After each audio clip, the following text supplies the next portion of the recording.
Un pequeño recordatorio. Los invito a apoyar a nuestros amigos, Lucas Ushiki, quien ha reaccionado a múltiples capítulos de esta serie, y a Homero the Killer, que hicimos una colaboración recientemente, pero que el video está únicamente disponible en su canal. Abajo en la descripción dejaré los enlaces correspondientes a ellos. Gracias por el apoyo, y mucha suerte chicos. Hey Andy, ¿crees que Luca le gustaría reaccionar a nuestro video? Cruzo los dedos porque suceda. ¿Y cuándo podremos hacer otra colaboración?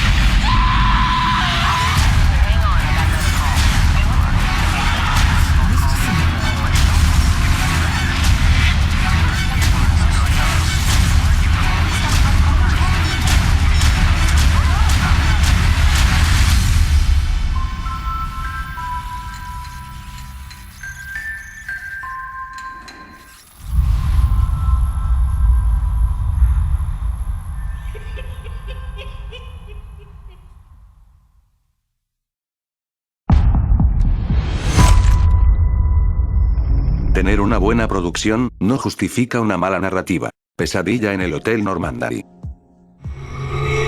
Una pareja iraní residente en Estados Unidos, queda atrapada dentro de un hotel, cuando sucesos insidiosos los obligan a enfrentarse a los secretos que se han interpuesto entre ellos, en una noche que nunca termina. Esta película, es de esas pocas que literalmente, desaprovecharon el potencial de su premisa a un gran nivel. La historia avanza de una manera fluida y coherente, que poco a poco, establece los elementos en los momentos adecuados, pero con un estilo monótono. El ritmo y la atmósfera van pegados de la mano en gran parte de la película, pero que hasta cierto punto, ambos toman un camino distinto, y dejan ciertas fallas argumentales a la historia. El elenco está compuesto por algunos rostros conocidos que, de verdad, saben cómo hacer su trabajo.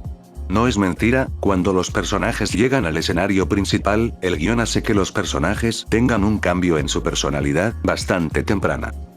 Este cambio afecta un poco a la premisa, porque establece un ritmo distinto al que habían enfatizado al principio de la historia.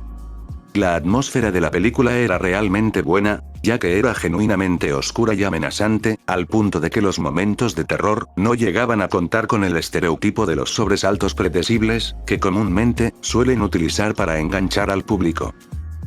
Sin embargo, poco después de la mitad de historia, la dirección cambia esta atmósfera, por una mucho menos hiperactiva, ya que se somete al típico estilo fantasmal, que no posee un cierre creíble. Al principio, el terror psicológico está muy bien ejecutado en la trama, reflejando creativamente lo que la mentalidad humana puede considerar real, o una ilusión. Aún no comprendo cómo que esto se desperdicia después de la mitad de película. Literalmente cambia el terror genérico que, si bien es un clásico usarlo, en esta producción no viene al caso su presencia. Cuando llegamos al final de la película, el elemento principal que mantenía tensión al espectador, el secreto del protagonista, no se revela con claridad, y deja un pésimo mal sabor de boca a todos, porque era lo que mantenía la trama funcionando, ya que todo inicia, desde esa perspectiva. La película presentó una historia muy sólida para el terror psicológico, que pudo lograr mucho. Tristemente, todos los elementos que hacían funcionar a la perfección este subgénero, son desperdiciados cuando llegamos a la mitad de película, todo por querer establecer un género de horror estándar, bastante predecible. Aún así, si eres fanático del horror psicológico, recomiendo que le des una oportunidad. Quedarás decepcionado por el resultado, pero al menos te hará pasar el rato, de forma poco genuina.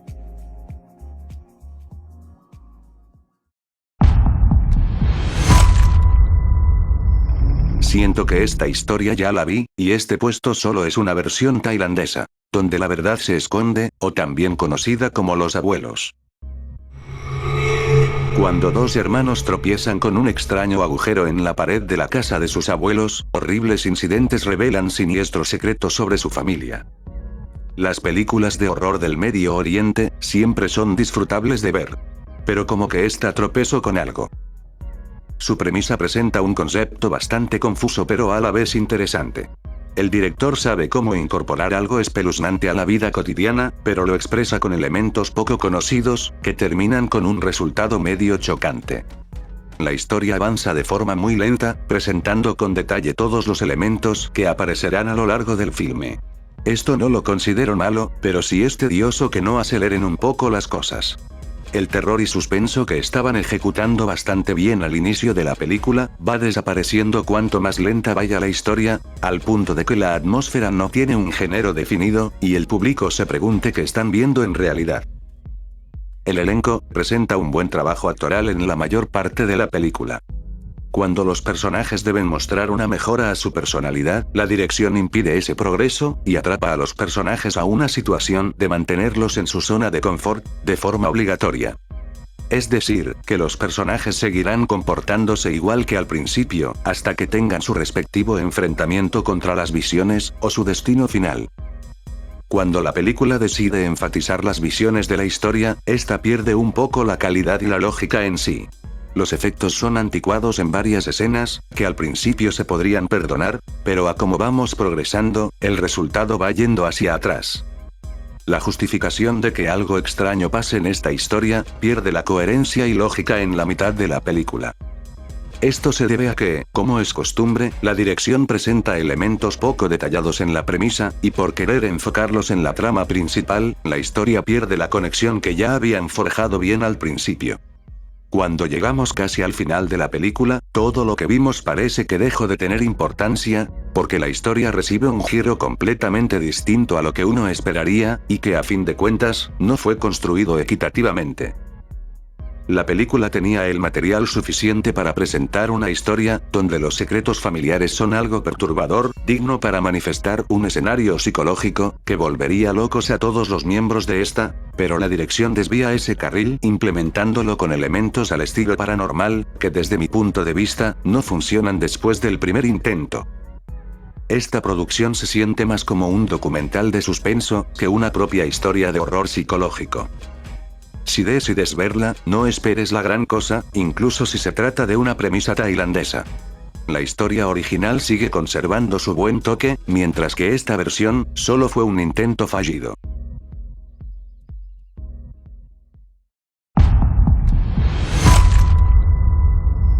A veces cambiar las cosas para dar un giro distinto a una historia, puede no funcionar como lo esperas. El Conjuro 3, El diablo me obligó a hacerlo. Pinche título de película porno, no chingues. Los Warren investigan un homicidio que podría estar relacionado con una posesión demoníaca. Jamás le encontré chiste a esta franquicia desde sus principios, y si bien admito que las dos primeras partes están bien estructuradas, esta tercera decidieron cambiar las cosas, provocando una falla al resultado. Para empezar, la fotografía y efectos especiales, sí están bastante bien hechos, como para no declarar la producción de bajo presupuesto. Sin embargo, estos elementos no logran salvar a la película en puntos más fuertes. En esta entrega decidieron cambiar la típica historia de la casa embrujada, que si bien es una idea aceptable, la película reutiliza lo mismo que hemos visto en las dos pelis anteriores, en el final de la historia. Es decir, un exorcismo. Esto no hubiera sido un problema, si no fuera porque en realidad, la historia era sobre un humano, maldiciendo a la gente, y no una posesión como tal. La dirección cambia drásticamente la atmósfera que debería tener una película de esta franquicia, y los momentos que deberían de ser únicos y culminantes, se vuelven aburridos y sin chispa. Por ejemplo, el truco de los sobresaltos, que ha venido siendo un fastidio desde la primera entrega por ser predecibles, aquí abusan por completo de eso. La mayoría fueron vistos en el tráiler, y una vez que miras la película, las escenas no generan ni un impacto. Bueno, no lo han generado nunca, pero aquí se les pasó la mano. La trama tiene una apertura bastante interesante, estimulando que la película ofrecerá algo llamativo un tiempo después. Sin embargo, la segunda mitad de la película se convierte en maldiciones satánicas que los Warren deben investigar la fuente, sin un punto lógico. Prácticamente se siente como un juego de escondidas, pero que los que buscan, muy apenas saben las reglas del juego. Claro, nuevamente la pareja de los Warren dan un increíble trabajo ante la cámara, que como es debido, merecen un reconocimiento por su espléndido trabajo. El problema que tenemos en ellos, es que las personalidades de sus personajes, pierden calidad en esta entrega. Para no hacerla larga, la dirección decide implementar que esta pareja debe vencer al mal, con el poder del amor. ¿Neta quieres que me crea que un pinche sentimiento le puede ganar al diablo no más porque sí? Esta sí es una gran jalada. ¿Y qué creen? que funcionó. ¡Mapache, qué porquería! A lo largo de la película, tenemos muchas escenas que, a la vista despitada de algunos, se considerarían referencias a la producción del Exorcista. Pero la sorpresa del milenio, dichas escenas fueron compuestas para que funcionara la trama de esta película. Lo cual, consideraría que es un poco de mal gusto que tengan que recurrir a, entre comillas, pedir prestado, material que ya hemos visto, para que funcione esta seca historia. Esto último tiene algo de lógica, cuando nos enteramos que el director no es James Wan. Se trata de Michael Chaves, el mismo que dirigió La Maldición de La Llorona. O se hace, que si no fue capaz de respetar una leyenda urbana mexicana, mucho menos tuvo la capacidad de crear algo original de una franquicia, que tenía mucho de dónde escoger. Esta tercera entrega no presenta nada que haga brindar tributo a sus predecesoras, en el género del terror. La dirección opta por convertir la historia en un romance superficial, y el tema del caso judicial, queda abandonado sin una justificación válida. Jamás entenderé cómo a mucha gente le chifla ver esta franquicia, si de terror no le llega a los talones a otras producciones más antiguas. En fin, el caso de esta película fue mejor estructurado en la historia de los verdaderos Warren. Se viene cuarta entrega, y yo no espero ni una mierda de ella. Buenas noches.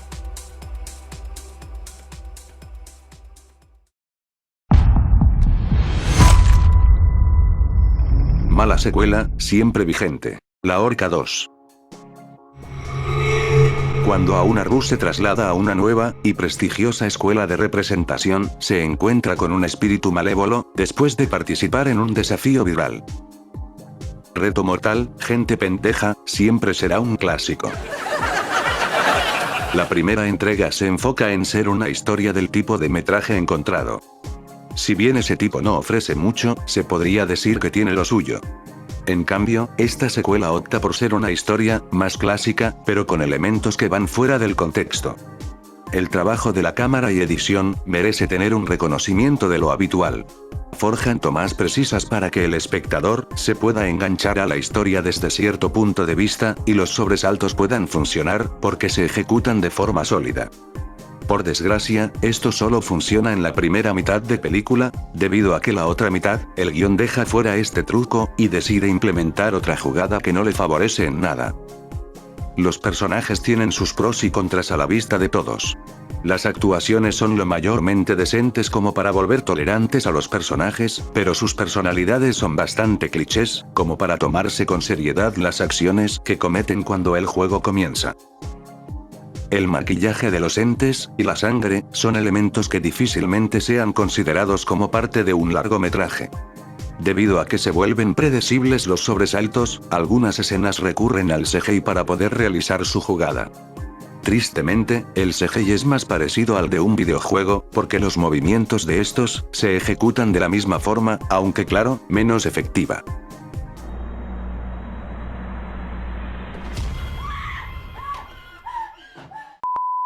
Debido a la paleta de colores oscura que deciden ejecutar, las muertes y sangre se ven opacas, incluso con el nivel de brillo casi alto. Al parecer este maquillaje es algo corriente, ya que las tomas donde la sangre aparece, son muy bien escondidas por el contraste. A todo esto, si el espectro se pudo vengar de todos en la primera película, ¿por qué está sucediendo esta secuela? Fácilmente se debe a que el guionista tropieza en la ejecución de esta historia, eliminando parte de las conexiones de lo que tuvimos en la original. Es decir, que para que existiera una secuela, fue necesario fingir que la primera parte contaba con un final cerrado. Este tipo de cosas nunca funcionan, y la película lo deja bastante claro. Principalmente porque en el clímax de la historia, todo lo que presentaron antes, deja de tener coherencia. La primera parte de La Horca, podrá no ser una maravilla de película, pero al menos tuvo la estructura suficiente para implementar una historia sólida, que tuviera un cierre lógico. Mientras que esta secuela, echa a perderlo por implementar que el espectro, aún no había finalizado el juego, y se centra en una historia larga para implementar una venganza, que ya había sido sellada, en la primera parte.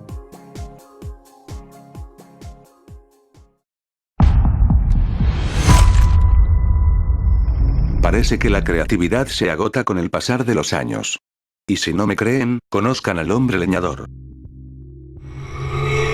Mientras el personal del campamento de la iglesia Buenos Amigos, se prepara para unas vacaciones de primavera, llenas de diversión bajo el sol, un demonio leñador se levanta de su caldera de savia, para ejecutar su venganza, y darse un festín de panqueques empapados en la sangre de sus víctimas. Un simple elemento arruinó toda la película. Te daré tiempo para que lo descubras. Por un lado, la película tiene ese toque de producción de los 80s, que desde mi perspectiva, tiene una función bastante entretenida que pudo haber funcionado con su totalidad. A lo largo de la historia, los géneros de horror y comedia, pelean constantemente en el guión, para establecer cuál debería ejecutarse en una escena. Es decir, que el guión está escrito de una manera desequilibrada, que ambos géneros no son compatibles en una sola escena. El problema crece cuando estos géneros cambian de lugares, y se aparecen en los momentos donde no deberían estar presentes. El elenco perjudica aún más la situación, con las pésimas interpretaciones de sus personajes. Uno pensaría que están escritos al estilo de Viernes 13, o Pesadilla en la calle Elm, pero en esta producción, rompen los estándares básicos de tolerancia. A pesar de que los escenarios son simples, fácilmente cumplen con lo que pide el guión, tanto en historia, como en el patio de juegos para el antagonista. Hablando de él, nuestro leñador tiene varios detalles que confunden al público, en saber quién es en realidad. No tienes problemas con su vestuario, pero no más le ves la cara, ¿y? ¿Se supone que tiene puesta una máscara? ¿No era más fácil taparle la cara con el resto de greñas que tiene? En fin, su propósito en la película no es explicado con detalle en la trama. Se sabe que quiere vengarse, pero sus justificaciones están poco descritas desde la perspectiva del guión, que no es novedad que la audiencia se pierda en el hilo de la historia. Ahora bien, ¿qué fue el elemento que arruinó todo esto? Pues los elementos que aportan en una historia de horror y comedia. A lo largo de la película, la sangre y desnudez está fuertemente mostrada. Y no lo digo en el término de perturbar, sino de cantidad.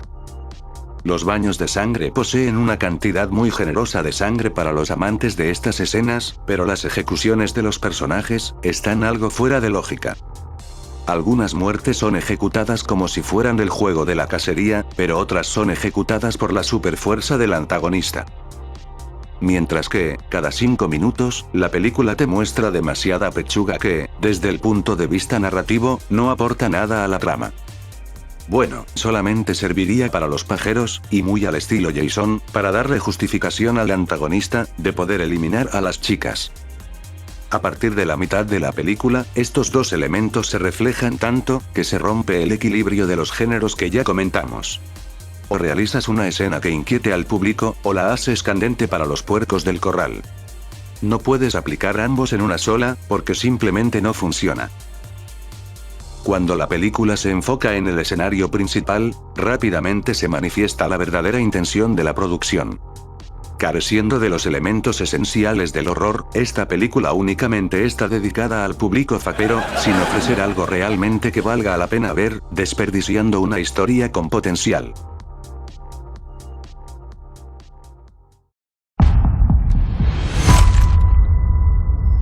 Este puesto es la viva creación de la frase, las apariencias engañan. Cuidado con lo que deseas. Una escalofriante red de suspenso, traición y crimen que se irá tejiendo ante sus ojos. México presentó esta producción que a simple vista, uno pensaría que trataría acerca de un muñeco poseído que sembraría el pánico a una familia. Pero como dije al principio, las apariencias engañan.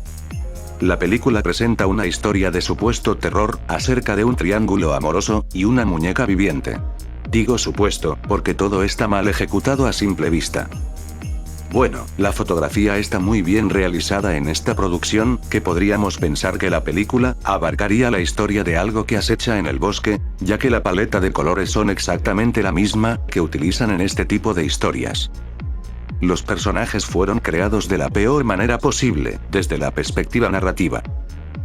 En base a las personalidades de cada uno, francamente parece que están interpretando a otro personaje completamente distinto al que está escrito. Las actuaciones, en lugar de ayudar, perjudican más la situación en la que están participando este elenco poco talentoso. Sinceramente, la niña sería el personaje que tiene una personalidad más interesante, siendo una amante del horror, se vuelve compatible para forjar una trama donde su inocencia no sería tan potente, ante un acto paranormal o aterrador, pensando que se trataría de una simple imaginación infantil. Por otro lado, el resto de personajes se la pasan casi toda la película en discusiones, peleas y semejantes tarugadas, para, como dijimos antes, saber quién se queda con la mujer.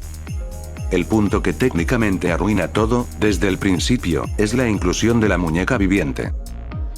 El concepto no sería malo agregarlo, pero en esta producción, uno no sabe exactamente cuál es su función en la historia. Me explico, supuestamente esta muñeca es el antagonista de la película, pero el personaje no se comporta como tal, y realiza diferentes acciones a las que el público no se espera en absoluto. Si eso no fuera suficiente, optaron por darle vida al juguete, utilizando el CGI.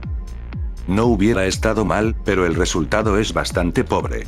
Los movimientos son toscos, lentos, y como fue de esperar, la muñeca no ofreció ni una chispa de inquietud. Que yo sé todo. ¡No! Si lo haces, tendría que llevármelos a todos al infierno. Pero tenemos que hacer algo.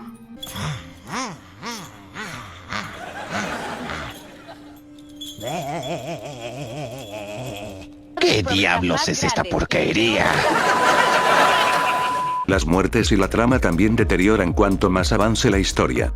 Por parte de las bajas, son conceptos poco originales, que ni siquiera se ejecutaron correctamente. Varias sufren de los recortes y censuras de cámara que aburren a más no poder, mientras que el maquillaje es chusco, por no decir una palabra más fuerte. Fácilmente la película no tiene ni idea de lo que se trata el género del horror.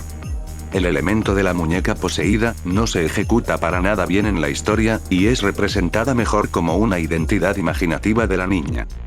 Es más, para declarar como antagonista a este juguete, no sale lo suficiente en pantalla para nombrarlo como tal. Lo que pudo haber sucedido en tan solo 20 minutos, se prolonga durante 1 hora y media, agregando muchos momentos innecesarios para rellenar la película. Para ser honesto, la película se ejecuta mejor en el género del suspenso, aunque sigue siendo una tortura verla hasta el final. Si quieres ver a muñecos en acción, ya sabes a quiénes dedicarles tu tiempo.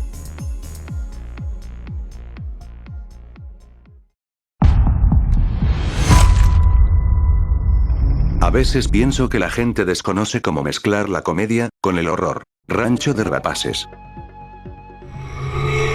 Se descubre que Cresta Fósil, que en su día se creía que era un rancho de ganado, es un lugar de cría de feroces velociraptores prehistóricos. Cuando los dinosaurios sedientos de sangre escapan, los habitantes del pueblo deben luchar para sobrevivir a los letales raptores.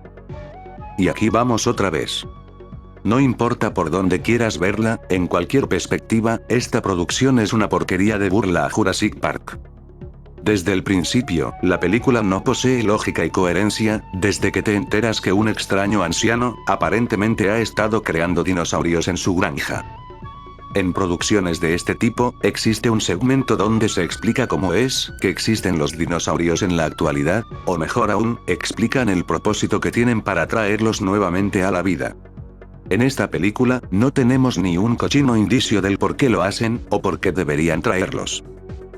Si el comienzo es inútil, el resto de la película empeora fuertemente, por presentar situaciones y elementos muy familiares de producciones reconocidas, que no tienen conexión en esta premisa. El diálogo a lo largo de la película era increíblemente forzado. No había un flujo natural presente, y todo el elenco no ayudaban a que la historia fuera creíble. Ni siquiera en el sentido de hacer un chiste malo, también deciden por hacer todo de pésima gana. Los animales se ganarían un reconocimiento por mantener su naturaleza al pie de la letra, pero es algo patético decirlo, tratándose de animales que ni siquiera existen. Por un lado, estos dinosaurios tienen un CGI pobre, que cumple muy ligeramente las expectativas del público. Predeciblemente tenemos las típicas escenas de ataques y muerte de este tipo de películas. Ninguna escena es original en la narrativa, dejando decepcionado al amante de estos animales. Uno pensaría que estos malos momentos serían lo suficiente para sacar unas risas al público. Después de todo, es una de las funciones de esta producción, ¿verdad? Pues como se esperaba, las escenas no rinden un entretenimiento divertido. están tan mal ejecutadas, que varias veces el público estaría muy avergonzado de estar frente a la pantalla, mirando esta cosa. Rancho de Rapaces difícilmente se puede considerar como una película.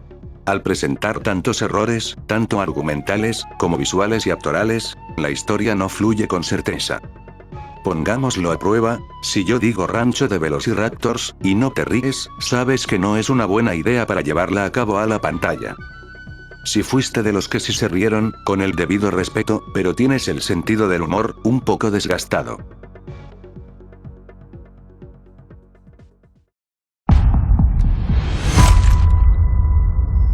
Siempre lo he dicho.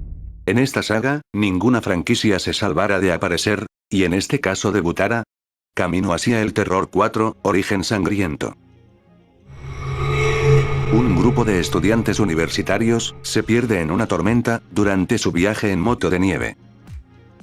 La película decide presentar los orígenes del grupo antagonista caníbal que tuvimos en las primeras entregas. Sin embargo, la producción no supo lo que significaba esto. Tener por escenario un hospital psiquiátrico siempre puede ser una buena idea, todo dependería si se ejecuta correctamente. En este caso, el escenario no es funcional para una película de esta franquicia. El bosque, al ser un lugar bastante grande, los personajes tendrían muchas opciones para esconderse y escapar de los antagonistas, mientras que los caníbales tendrían un enorme patio de juegos para torturar a sus víctimas. Llevar a estos locos a un hospital psiquiátrico reduce el nivel de diversión de todos, porque en lugar de ser los grandes caníbales conocidos por sus entregas pasadas, rápidamente se convierten en unos personajes genéricos, del género slasher. Todo el elenco fue compuesto de forma patética.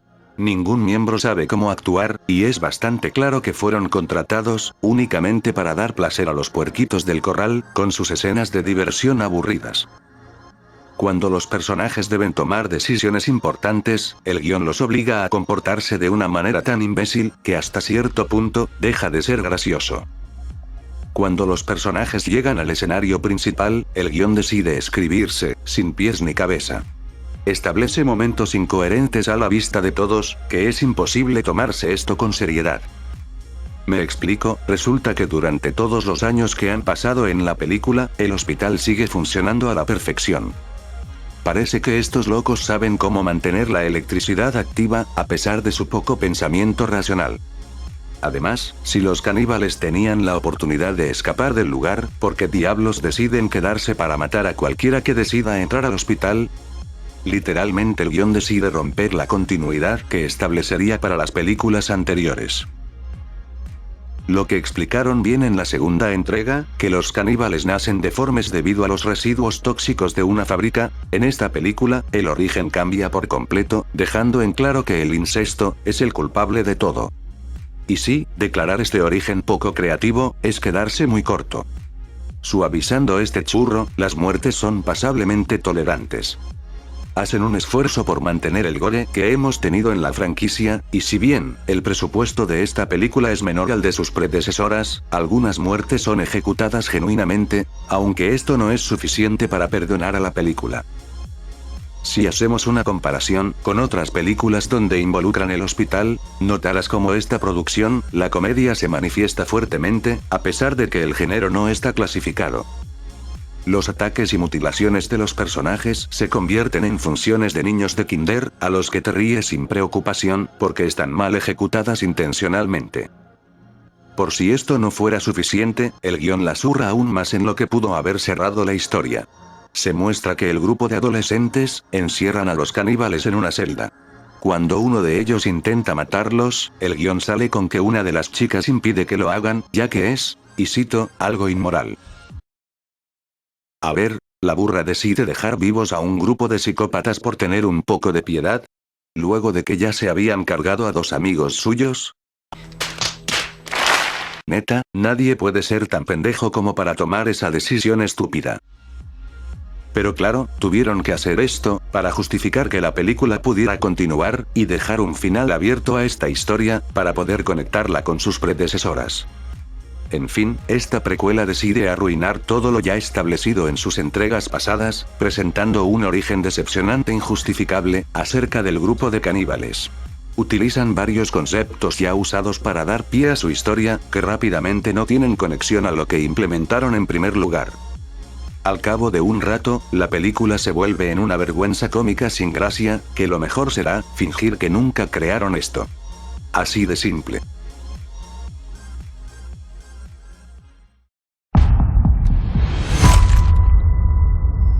Si no fuera porque alguien me la recomendó, no le hubiera creído de la existencia de este churro. Pinocho 964.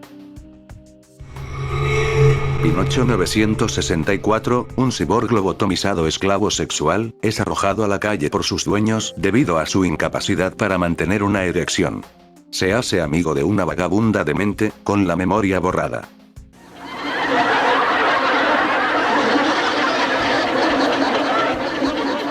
Uno pensaría que la película trataría de un niño, o muñeco parecido a Pinocho, pero esta producción no tiene nada que ver con el personaje en sí. La película tiene una de las historias más lentas que jamás haya podido presenciar. Se toma demasiado tiempo para abarcar la premisa que está ofreciendo, agregando subtramas y elementos por demás aburridos. Cuando enfocan el segmento de la premisa, rápidamente pasa a segundo plano en la historia, porque la dirección considera que son más importantes otras cosas que esto. El origen para declarar esta película como una adaptación de Pinocho es patético en todo sentido. La vagabunda quiere hacer que el esclavo hable, por lo que menciona varias veces la palabra Pinocho.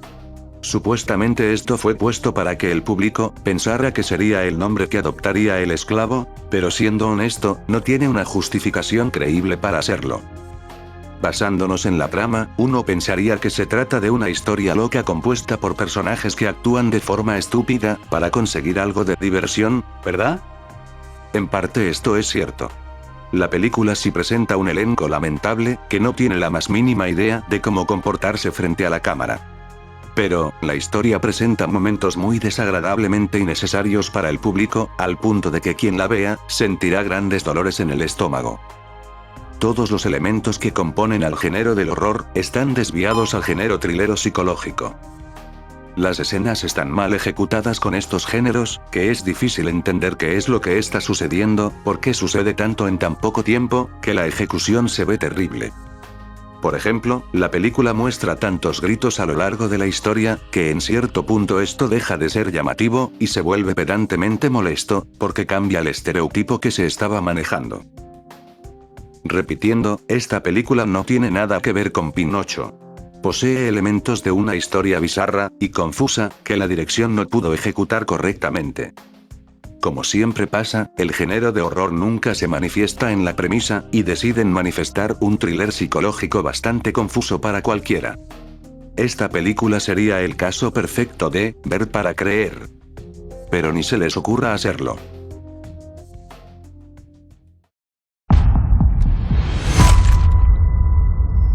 Quien me recomendó esta película, la describió perfectamente para soltar la carcajada. Monster Bros. 8 monstruos clásicos luchan a muerte en un torneo de lucha, que se desarrolla dentro de un cementerio abandonado y maldito. Si aún no lo has notado, esta película quiere ofrecer un espectáculo, al estilo de la WWE, con los personajes clásicos del género del horror. No lo niego, la historia me ganó la curiosidad. La película cumple en ofrecer una premisa extraña, y a la vez tonta, que uno pensaría que podría ser divertida de ver. Tristemente no es el caso, y la película decide ejecutar todo de pésima gana. Se supone que la trama se va creando en presentar los personajes, y el motivo para juntarlos, y partirse su madre. Pero aquí la película decide que haya catorrazos lo más pronto posible, sin que tengan tiempo para explicar el propósito de estos madrazos. Por un lado, es algo curioso ver algunos rostros reconocidos en esta producción. Normalmente algunos actores no participan en tal película, porque piden demasiado dinero, o el guión es una porquería. Y cuestionando que la película cuenta con un bajo presupuesto, me imagino que sí les agradó el guión. Sin embargo, el guión no estructura de forma creíble al elenco, y los personajes terminan siendo tontos la mayor parte de la película, teniendo como único propósito, agarrarse a putazos con alguien más. Al contar con un bajo presupuesto, el maquillaje de las criaturas es pobre. pero en algunas escenas se puede ver que está incompleto, y no parece creíble siquiera para un disfraz de Halloween. Eso sí, el cementerio tiene una pinta agradable. Entiendo que la película no debe tomarse tan en serio, ya que cuenta con el género de comedia. Pero he aquí lo curioso. La película quiere expresar unas risas al público con los chingazos que se dan los personajes, pero la dirección, intencionalmente cambia lo que el guión establece, y la comedia, no se ejecuta como debería. Varios momentos están destinados a ser una parodia de la lucha libre, pero esto no funciona debido a los cambios que sufren, tanto en las interpretaciones, como en la narrativa. A todo esto, el género del terror solo fue puesto por utilizar a las criaturas que popularizaron el género. Por otra parte, yo no veo dónde puede considerarse esto terror. Bueno, a menos que te interese las introducciones de los personajes, a base de los comentarios de los locutores de la pelea. La película desaprovecha los dos géneros a los que está enfocándose la trama. Cuando está por iniciar la atracción principal de las peleas entre las criaturas, literalmente no sentimos ninguna emoción. Si te gustan las peleas de la lucha libre, entonces creo que esta producción será tolerante para ti. Claro, solo imagina que están en un evento de Halloween.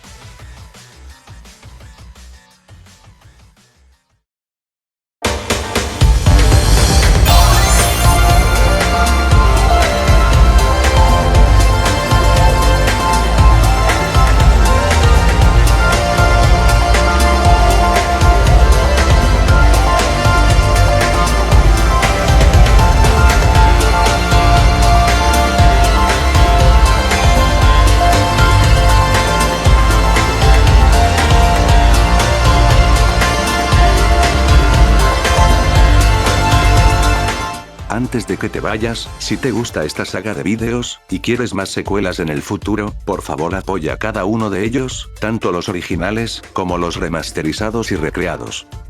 Ya sabes que para continuar esta saga, pido únicamente un requisito.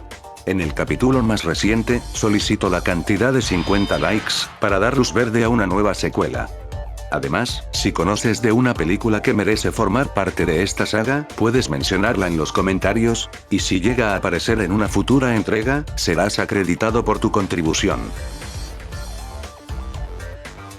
Has llegado al final del capítulo, de antemano te agradezco por llegar hasta aquí. Sin más que decir, Andy Master 1988 les desea dulces pesadillas a todos ustedes, y me despido, no sin antes recordarles una cosa. Esta saga continuará.